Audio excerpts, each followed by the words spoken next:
তাহলে যেই খেলোয়াড়ের জন্য দুললাম এই খেলোয়াড় আমার ভালোবাসে ভালোবাসে না। নায়কের জন্য মাঝে মাঝে ভালো চুল থাকে নায়কের মতো, প্যান্ট পরে নায়কের মতো, শার্ট পরে নায়কের মতো, আমার বোন ড্রেস পরে কার মতো, নায়িকার মতো। আমরা হুজুর মানুষ, বউদেরকে তার মার্কেটে দিতে পারি কথাটি। আমার ঘরে কারো পর্দা দিতে হবে। আগে ছিল 4 পিস, কত পিস? 4 পিস। এর পরের বছর গিয়ে দেখি 4 পিস নাই, 3 পিস বা পিস। গত বছর গাইয়া বললাম 3 পিস একটা কাপড় দেব। শুধু দুনিয়া আছে, দুনিয়ায় তো আছে, খবর রাখেন না কি রাখতাম? 3 পিস তো নাই, কত? 2 পিস। এখন কত হয়ে গেছে? আগামী বছর যদি বলে 1 পিস নিয়ে যান, 1 পিস হয়ে যাবে, এরপর বছর 0 পিস হইলে কি করবেন? ভাইয়ার কোনো একটা সীমা আছে তো। আমি বলছি এখন 2 পিস হয়ে গেছে, 2 পিস। আমার আল্লাহর কাছে দোয়া কর, আল্লাহ যেন দ্রুত নিয়ে যায়। কারণ আগামী বছর যদি 80 শুনি 1 পিস অথবা 0 পিস, আর কিছু বাড়াইতে হবে না, উলঙ্গ ঘর থেকে বাইরে দিতে হবে, যে অবস্থা চলতেছে। কথা ঠিক না? মা বাবার সামনে মেয়ে কাপড় পরেছে, তারপরেও কেন জানি কি হয়ে গেছে, উলঙ্গ হয়ে গেছে। নায়ক নায়িকা কি চলে। শাহরুখ খানের একটা সাক্ষাৎকার দেখে নিয়ে ইউটিউবে। শাহরুখকে জিজ্ঞেস করা হয়েছে উপস্থাপক যে আপনার জন্য সারা বিশ্বে মানুষ ভক্ত আছে, হাসতে হাসতে জান দিয়ে দেয়, কুমিল্লা তো এরকম আসলে জান দিয়ে দিবে। তো ওনারা বলছে আপনার ভক্তের ব্যাপারে আপনার অভিমত কি, ভক্তদের ব্যাপারে আপনার ভালোবাসা কিরকম? উনি হাসি দিয়ে বলছে আমি খুব ব্যস্ত মানুষ, কারণ আমাকে সিনেমার ডায়লগ মুখস্থ করতে হয়, আমাকে শরীর জিম করতে হয়, আমাকে প্রতিদিন খাবারের রুটিন মেনটেন করতে হয়, আমাকে আমাকে নিয়ে ব্যস্ত থাকতে হয়। 100%-এ 90% আমি আমাকে নিয়ে ব্যস্ত থাকি।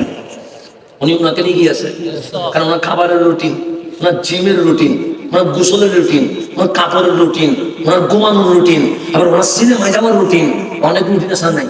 উনি বলেন খুব ব্যস্ত। 190 ভাগ নিজেরে নিয়ে গিয়েছি, আছে কত ভাগ? 10 ভাগ। এই 10 ভাগ আমার ফ্যামিলি, আমার বাচ্চা, আমার বন্ধুদেরকে নিয়ে ভাবি, ভক্ত নিয়ে ভাববার সময় আমার নাই। ইউটিউবে দেখে নিয়ে যার জন্য চুল কাটলেন, যার জন্য প্যান্ট পরলেন, এটা বলতেছে পুরো নিয়ে ভাববার সময় নাই। খেলোয়াড়ের পিছনে ঘুরলেন, এটা সোয়ারা দিল, থাপ্পড় দিয়ে দিল 2টা। তারপর নায়কের পিছনে ঘুরলেন, এটা বলে সময় নাই।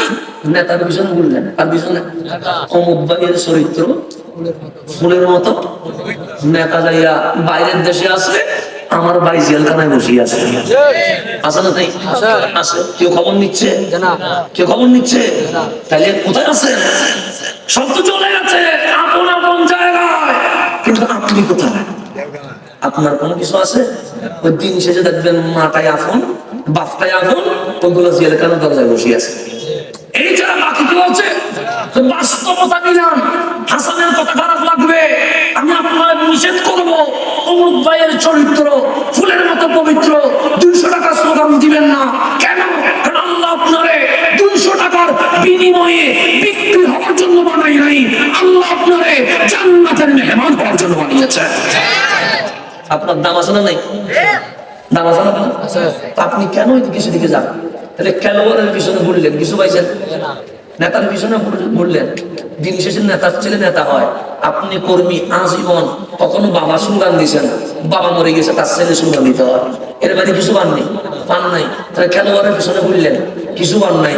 নেতার পিছনে ঘুরলেন, কিছু পান নাই। নায়কের পিছনে ঘুরলেন, কিছু পান নাই। আল্লাহ বলে শিক্ষা হয়েছে কিন্তু, আমি বললাম মালিক শিক্ষা হয়ে গেছে, বুঝে গেছি। খেলোয়াড়ের পিছনে ঘুরলাম সিটিং, নেতার পিছনে ঘুরলাম তাও সিটিং, লিডারের পিছনে ঘুরলাম তাও সিটিং। সিটিং ছাড়া এখানে কাউকে খুশি পায় নাই। আল্লাহ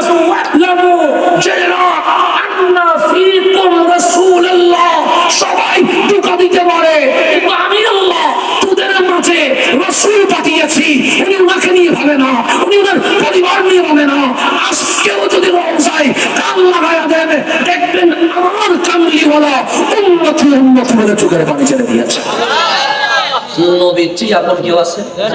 আল্লাহ তোমরা জেনে রাখো, আন্না নিশ্চয় ফিকুম তোমাদের মাঝে আছে রাসূলুল্লাহ আমার নবী রাহমাতুল্লিল আলামিন। তো তুমি নায়কের পিছনে কেন গেলা? তুমি খেলোয়াড়ের পিছনে গেলা কেন? তুমি লিডারের পিছনে গেলা কেন? তোমার তো উচিত তোমার চুল থেকে নাক পর্যন্ত আমার নবীর সুন্নাত কায়েম করে। কথা ঠিক নেই? আজকের মাহফিলের সামারি, আজকের মাহফিলের কি সামারি হচ্ছে আমরা দুনিয়ার উপরেও জিন্দা, কবরের ভিতরেও। আমার নবী বলে তোমার কবর দিলে মাটি খাবে না, তোমার হাড্ডি খাবে না, তো কি হবে? আমার নবী বলে সওয়াল জবাব, মানে মুনকার নাকিরের প্রশ্নের উত্তর দিতে পারলে রাউদাতুম মিন রিয়াদিল জান্নাহ, উপরে মনে হবে 3.5 হাত কবর, ভিতরে তার কবর নাই, তা জান্নাতুল ফেরদৌসের বাগান হয়ে যাবে। তাহলে আপনি উপরেও জিন্দা, নিচেও জিন্দা। এখন এই জিন্দা হওয়ার জন্য কোথায়? নিচে। উপরের হায়াত তো শেষ হয়ে যাবে, আজকে না হইলে কালকে, 5 বছর পর না হলে 10 বছর পর। এই দুনিয়া কি থাকবে? থাকবে না। আপনাকে আমাকে চলে যেতে হবে না। ইসালে সওয়াব মানে কি? ইসালে সওয়াবের মধ্য দিয়ে যারা চলে গেছে তাদের কবরে সওয়াব পৌঁছাবো, আর আমি যে যাব এই সেহেরা রহমানের সামনে দাঁড় করানোর মতো উপযুক্ততা, যোগ্যতা লাগবে কি লাগবে না? এটার প্রস্তুতির নাম ইসালে সওয়াব। আপনি যে কবরে যাবেন, এই কবরটা জান্নাত হওয়ার দরকার আছে না? এই জান্নাত হওয়ার জন্য আপনার আদর্শের নাম খেলোয়াড় নয়, নায়ক নয়, লিডার নয়, আপনার আদর্শের নাম রহমতুল্লিল রাসূল। থাকবে কার মতো? নবীজির মতো। কাপড় থাকবে কার মতো? নবীজির মতো। বসা, হাঁটা, চলা, হাসি, কথা, কান্না সবগুলো থাকবে কার মতো? রহমতুল্লিল। ওই নবীর সুন্নাহ বাস্তব জীবনে প্র্যাকটিক্যালি যদি বাস্তবায়ন করা যায়, আমি আপনি যখন মারা যাব, আমার আপনার কবর উপরে 3.5 হাত মনে হবে, ভেতরে জান্নাতের বাগান হয়ে যাবে। আল্লাহ যেন আমাদেরকে বুঝার তৌফিক নসিব করে। তাহলে বাম দিকে রাস্তা যেটা গেছে এটা কার? ওইদিকে যাওয়া যাবে না, ওইদিকে আজকে থেকে আজ যাবো না। যাবেন কোন দিকে? ডান দিকে। যিনি ডাকতেছে ওনার নাম কি? রহমতুল্লিল। তাহলে ওইদিকে যাওয়ার দরকার আছে নাই? তো ওইদিকে যাওয়ার জন্য প্রস্তুতি নিতে হবে কিনা? আজকে থেকে সুর থেকে নখ পর্যন্ত আমার নবীর রঙে রঙিন করতে যদি পারি, তাহলে আজকের মাহফিল সার্থক হয়ে যাবে। আল্লাহ যেন আমাদেরকে বুঝার তৌফিক নসিব করে। কথা আমার বুঝছেন নি? বাচ্চারা যেভাবে পড়ায় সেইভাবে পড়াইলাম, বুঝছেন নি কথা?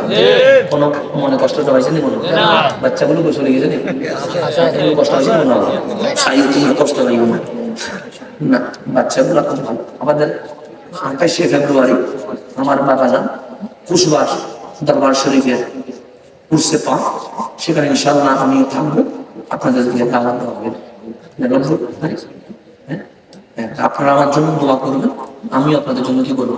দোয়া করবো। আর যদি কষ্ট পেয়ে থাকেন কি করে দিবেন? মাফ করে দিবেন। আসসালামু আলাইকুম ওয়া রাহমাতুল্লাহ।